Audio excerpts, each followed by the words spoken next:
Hello and welcome to Erudite. In this video we're going to be exploring a new sort. It's called Radix Sort. And before we start coding it up, we'll just have a little look at how it works. So I have an array here and we're going to use a Radix Sort to go through this. So we'll have a look at the first pass. And in that, what we're going to do is look at each number that is in the units column. So this furthest to the right number, and sort all the numbers by that. So we've got 42, 72, and 1002. So we've got 293, 323, we've got 324, 96, and 939. So that gives us a new list. Then what we do is in the second pass, we compare the second number and sort things. So let's go through that in looking here. So we've got 0 here, so 1002. And then the next one will be the 20s, so that'll be 2, 3 and 3, 2, 4. I keep forgetting to put these in separate little bins. So that's the 2s. Do we have any 3? Yeah, we have 939. We have 42. Nothing else with a 4.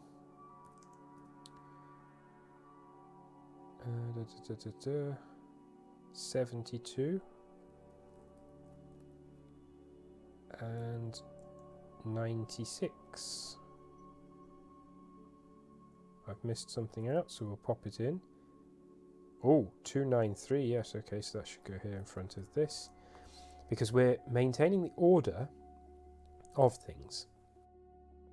And then we come to our third pass. And in this one, we're going to be looking at the third digit from the right. Now this is still 0, so it's 1002. And then we go, oh, these are also 0 because they have no number in that position. So it's 42, 72, and 96. And you can see how these three are now ordered. Now obviously this one here isn't, but we'll see how this plays out. So then we've got 293, 323, and 324, and 939.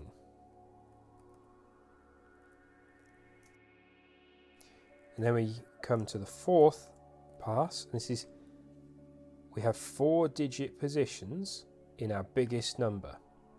So we know that we'll be doing up to 4 passes to check each digit position.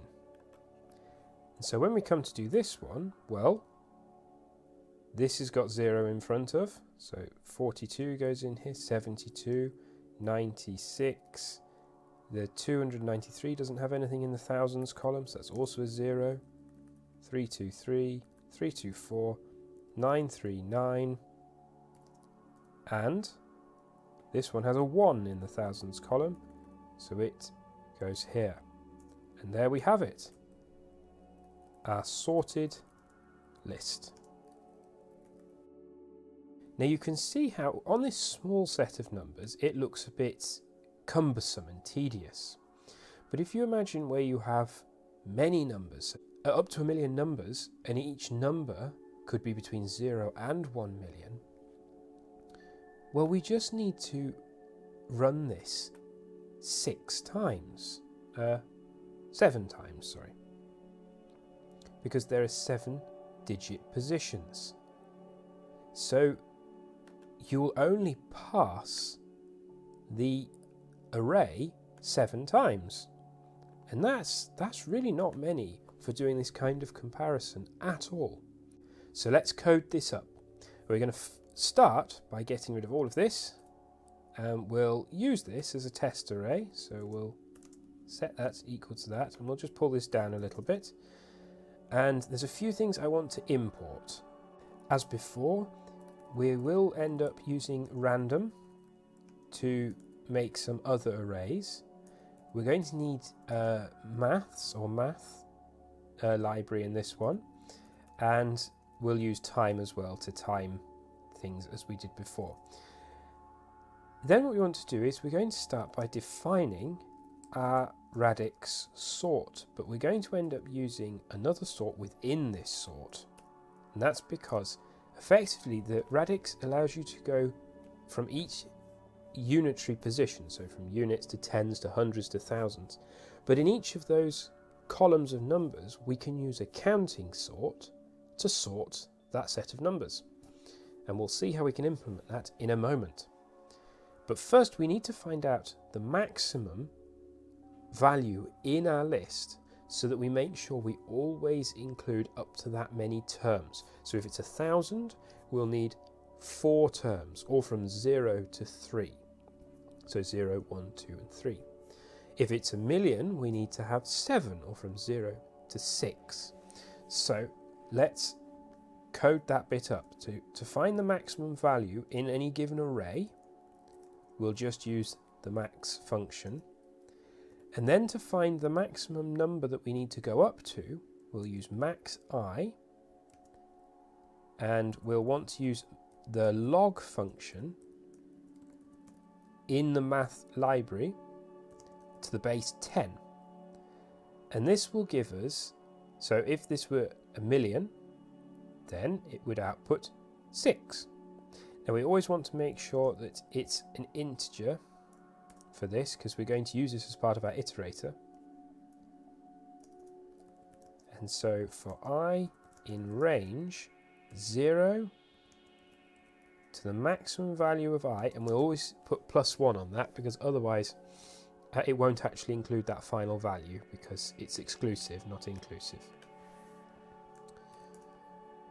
And we'll have the array, and we'll make it equal to, and we're going to make we're going to make a special form of counting sort, which I'm going to call count sort 10, because it's for the base 10, and it's going to accept 2 arguments of the array and this value of I. And we'll just have to return the array. So actually most of the work that we're going to be doing is going to be done in this sort, because what happens is for each numerical position, so for the units it'll just be 0, for the tens I will be 1, for the hundreds I will be equal to 2, and for the thousands I will be equal to 3. So we're effectively just iterating through these positions and sorting our list dependent on those numbers and rewriting the array so that we're constantly repassing this list. And that's why it's very important that we have a stable sort that doesn't shuffle the list. So let's define this count sort. And remember, it accepts an array and it accepts the value of I. For every number that comes through our array, we need to put it in a bin between 0 and 9, because that's what any of these individual digits can be. You know, even if you're in the hundreds column, the hundreds column can only be between 0 and 9, because if you go greater than that, well, you're now in the thousands. If you go less than that, you're in the tens. So it must be a value between 0 and 9. So we're going to create a new array and just store in this a number of lists. which will have the index positions related to that set of numbers from 0 to 9. And then for every value in the array, we're going to get the index position, so where it's going to sit in this set of lists, by taking the value and dividing it, but this is a special division that only gives the integer value back from a value which we're going to use as 10 to the power I. So if I is 0, then this will just be equal to 1. Let's see what we actually get out if we just take a number and do this to it. So let's just pull this down and we'll do a quick test here. So if we say number is equal to 1232, just a random number, and we say that index is equal to number divided by 10 to the power 1. Print index, and then we'll just exit after that. And we'll come over here and we'll go Python, what did I call this file? Radix Sort.py. You can see we get 123. So effectively, we've truncated or got rid of this 2 here, because we have 123 lots of 10 with 2 left over. Okay, so this doesn't actually help us just access the tens column, but if we take the index here and we use the modulus function like this for 10, then we get the leftover bit of this number. So if I now go and save that and we run it, we're just getting the 3, this 3, which is our 10, the number in our tens column. So we can compare each of these, and it'll just change. So if I now put this as 2, it should give us 2. There we go. For the hundreds. What if I'd done it to 0? It gives us 2 for this position as well. So you can see this is how we're going to find the index position in our new array in which to place that value. We would say that the new array index modulus 10 dot append value. So we're filling up the relevant array from 0 to 9 with the values dependent on whether they have 0 to 9 at that particular column, be it units, tens, hundreds or thousands. I just want to take this out of our for loop, because otherwise we're going to be running it for every single thing in the array, and that just seems a bit wasteful, as that isn't really going to change for each call.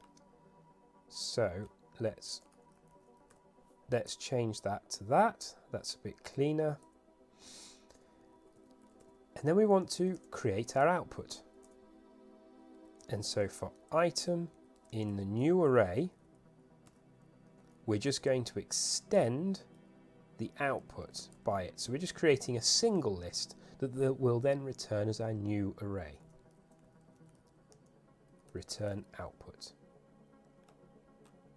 And this is just a super simple way of unpacking our new array into one long array that's now been sorted dependent on that number's position, or either on the units, the tens, the hundreds or thousands.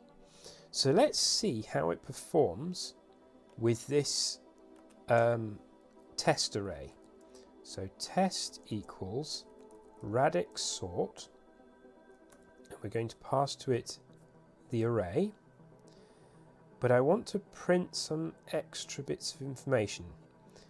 I think what will be handy is if we print the array as it's going through here. So we can see when it's sorted by units when I is 0, tens when I is 1, and hundreds when I is 2, and so on.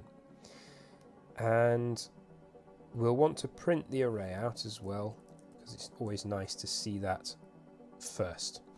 So let's just run this.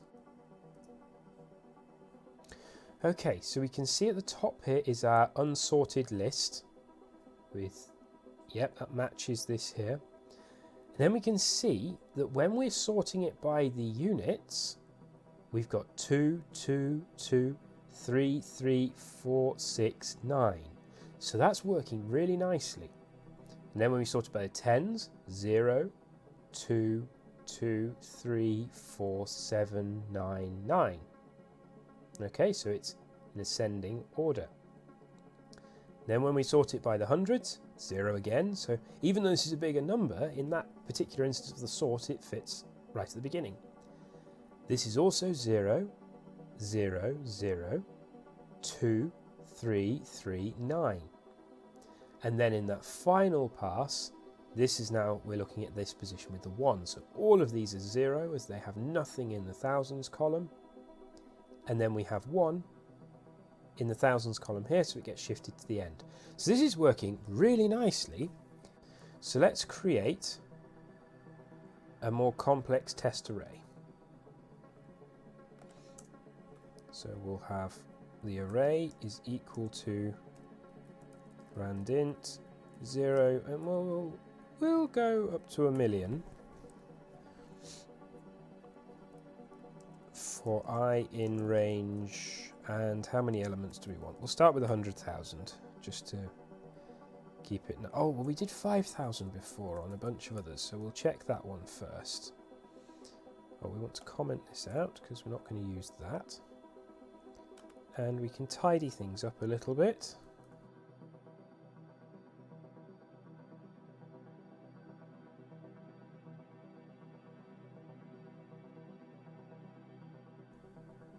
And if we run, did I tell it to print something out that was a bit silly?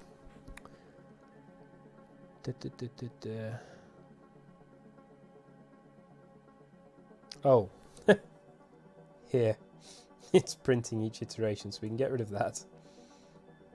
Let's save, clear up the terminal, and run this and see. Okay, well, it's certainly ascending here. So that looks like it's working.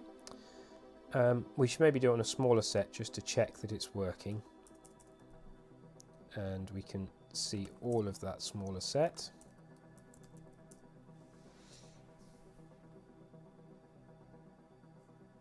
Yep, that's definitely in ascending order. So that's nice. So our algorithm is working. Now we just want to time it using, oh, it already imported time, that's good. To see how it compares with some of the previous sorts that we've looked at, especially, can you remember bubble sort? I think that took a few seconds to do the 5,000.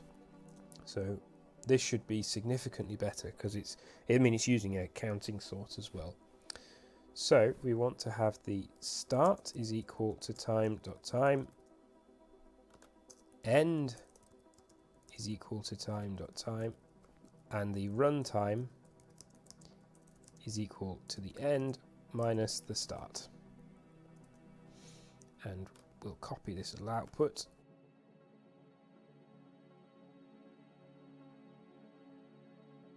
Okay, let's see how this goes.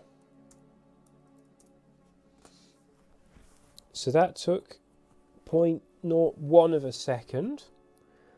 Let's have a look at how it copes with 100,000. That's not bad, is it? 0.36 of a second. So this is just another version of a sort, but it's a really interesting way of compartmentalizing the problem. This function, or this method of sort, is incredibly powerful at bringing the speed associated with a counting sort, but to more complex data, like floats or decimal type data. So it's a really, really worthwhile one to know about. I hope you've enjoyed this video. Thank you so much for watching, And if you did enjoy it, why not subscribe to the channel? If there's anything you'd like me to have a look into, please leave a comment below, and I'll hopefully see you in the next one. Bye!